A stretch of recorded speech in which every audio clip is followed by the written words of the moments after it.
Hi viewers, so this is another voice file, not a presentation, just me talking a little bit about crazy making and why the narcissist does it. What sparked my idea of doing this voice file was from seeing a video done by Inner Integration about the narcissist trap of inviting you out of integrity, and that's what the narcissist does to their victim. Now, remember that incident that I talked about back in August 2016 where I was in the elevator with the narc and his victim, and about how she took her finger and pushed my shoulder into the wall, pushing me out the way so that she can go and slap on her narc? Okay, that video voice file, or a few of those video voice files where I talk about it, is included in my NPD playlist. So if you go there and look, I'm not sure if I remember which video voice file I did that for, but I do talk about it. So last year I didn't understand why that was going on, but now that I'm learning more and more about narcissism, I understand why it happened. Her narc made her go crazy, and she ended up acting out of character. I happened to be in the line of fire, and that was the reason why she took her finger and pushed my shoulder into the wall, pushing me out of the way so that she can go ham on her narc. Now, was that any excuse for her to... Wasn't violent, but she still put her hands on me? Was that an excuse for her to do that to me? No, it was not. Do I feel like slapping her till this day? Yes, I do. But I don't condone violence. I'm still pissed off about it. I'm not going to do a rant on it. I'm just going to talk about crazy making. But before I do that, I need to put out there that, you see all these videos being done about, narcissists and their victims, but, and it's not the victim's fault, but you never see videos done about, what happened to me, for example, in, that situation right there. You're caught in a line of fire with the narc and their victim, okay? The narc makes his victim go crazy. You're caught in a line of fire. I didn't like what she did, okay? That's what I wanted to say. I didn't like what she did. As a result, I haven't been talking to her since then, okay? And am I still mad at her? Yeah, I am. I'm still pissed off. Now, the thing about it is, I'm going to have to accept an apology I'm never going to get, or probably never going to get. Did I feel like slapping the shit out of her? Yes, I did. Now, here's the thing. I did not react. I'm very proud of myself I didn't do that. Why? Well, number one, I was taken aback. I was shocked, okay? I didn't know that she was going to do that. So that, shocked me. Then there was a lot of crazy shit going on in the elevator before we got down to the first floor of the venue. And so, I was confused about the whole thing. So that's why I didn't react. Now, had I reacted faster, I would have pushed her arm out, of my face and told her, don't ever put your hands on me ever again. But I didn't do that, okay? So yeah, I'm still a little upset about it, but I'm getting over it more and more. But now I understand why things happened the way that it did that night. However, it's no excuse for a victim to get, just because they're going crazy against the narc, doesn't give the victim a right to put their hands on an innocent bystander. So that's what I wanted to say. So yeah, you see all these videos being done about narcs and their victims. But what, the victim doesn't realize is that they start acting like the narc, and then, innocent bystander like me gets caught in a line of fire. That's how you lose your friendships. So, what have I been doing since then? I've been punching bags. All right, just to let my frustrations out.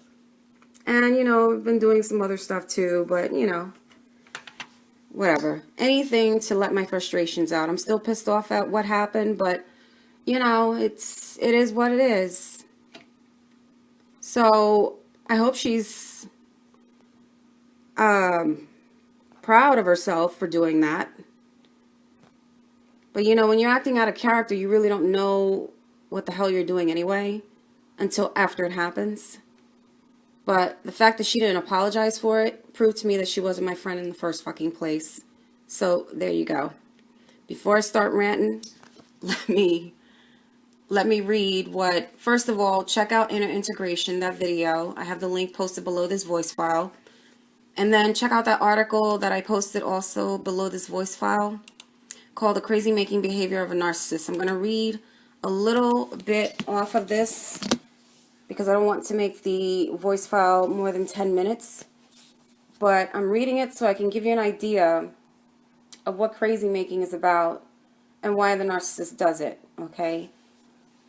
And gaslighting is also involved as well.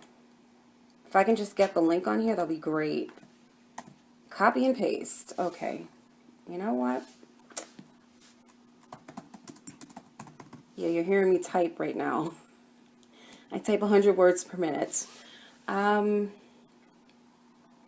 So yeah, basically in a nutshell, what the narcissist does, they get a thrill out of making their victim go crazy.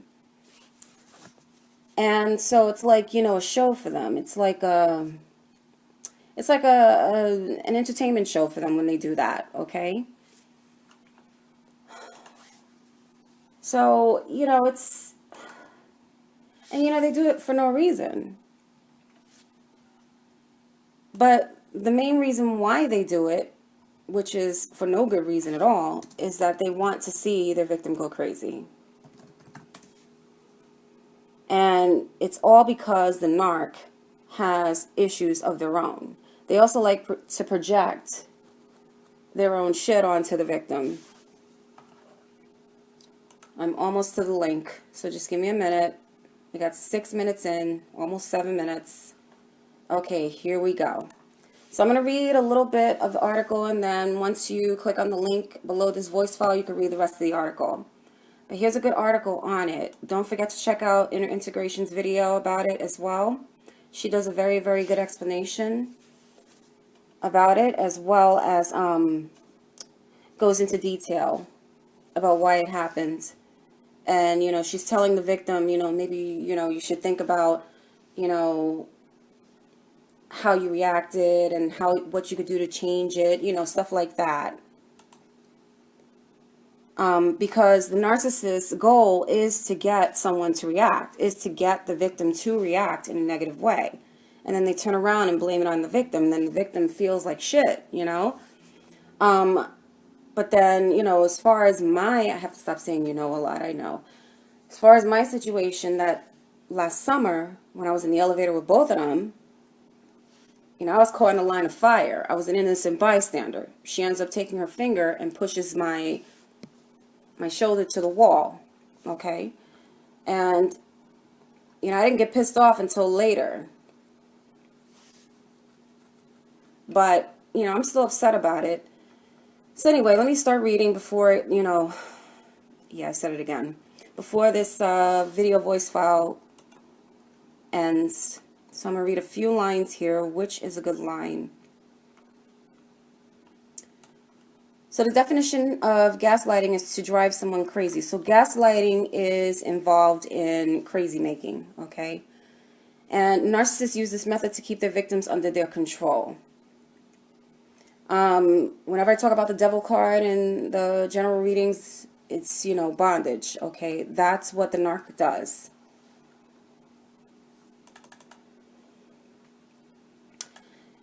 Where else can I read? Okay, so a common tactic of a narcissist is to project their own issues onto their victim. This is an attempt to hide any actions or truths that they do not want brought to light about themselves. So their main goal is to hide their flaws or their, you know, truths about themselves and project it onto the victim. Now, I can understand why that would make the victim go crazy. At the same time, the victim has no right putting their hands on an innocent bystander. You want to go, you know, ham and, you know, crazy on your narc, go ahead, but don't include me in the line of, you know, violence, you know. So, a narcissist wants you to believe that you have problems and issues only he can understand and only he is willing to tolerate. By doing this, he believes you will begin to feel unlovable in some strange paranoid way and never leave him out of fear or rejection in the future. That's their way of controlling their victim. It's 10 minutes, this voice file. I don't care. Maybe I'll make it 15 minutes, whatever. I just want to get, you know, information on here about crazy making, as much as I can, as best as I can explain it, and my situation of what I witnessed last summer. I didn't get it then, but now I got it. I didn't start doing research on narcissism until November 2016, so now I know why it happened, but at the same time, you know, it did piss me off, and I'm still a little pissed off about it now, but it's the reason why I'm not talking to her anymore, okay? So, yeah, victims, you know, if your narc makes you go crazy, if you're still dealing with a narc, you know, which I don't know why you would still, but anyway, if there's an innocent bystander standing, you know, next to you, don't take your violence out on, you know, the innocent bystander. You want to hit on your narc, go ahead, hit your narc, but don't hit us. That's all I'm saying. So anyway, all I know is that I never received an apology, but sometimes you have to accept an apology you will never get or never receive. And she proved to me that she wasn't really my friend in the first place. All right. And in my other video voice file, I mentioned about how these people were of low vibrational quality. The narc is already of low vibrational quality. All right. Matter of fact, there's no quality to them at all because they are the lowest form of shitheads in this life. The victim that's connected to them becomes a lower vibration because they're connected to someone like that. All right. The only way they'll heighten their vibration is if they get the hell away from a narc. But, you know, she's still associated with him, you know, and then that made her look bad. But then, you know, I'm caught in the line of fire and I'm like, shit. So anyway, I hope I did the best I could with this voice file. I know it was like all over the place, but I just wanted to talk about my experience of what I saw with crazy making between a narc and his victim. And then I just wanted to post a few links under this video so that you can view it and, you know, understand what crazy making is and why the narc does it. And what else did I want to say? That's basically it. But am I still pissed off about what happened? Yes, I am. I am pissed off. Do I wish I could have slapped her? Yes, I do. But I didn't. And you know what? I am very proud of myself. I did not react. I acted like the adult. But at the same time, it did piss me off. I'm not going to lie. Because she put her hands on me for no reason. Okay, like I said, if you want to hit on your narc, you go right ahead. But don't involve no innocent bystander in your violent outburst. So, that's all I got to say about that. Check out the links. And until the next voice file or presentation. Bye.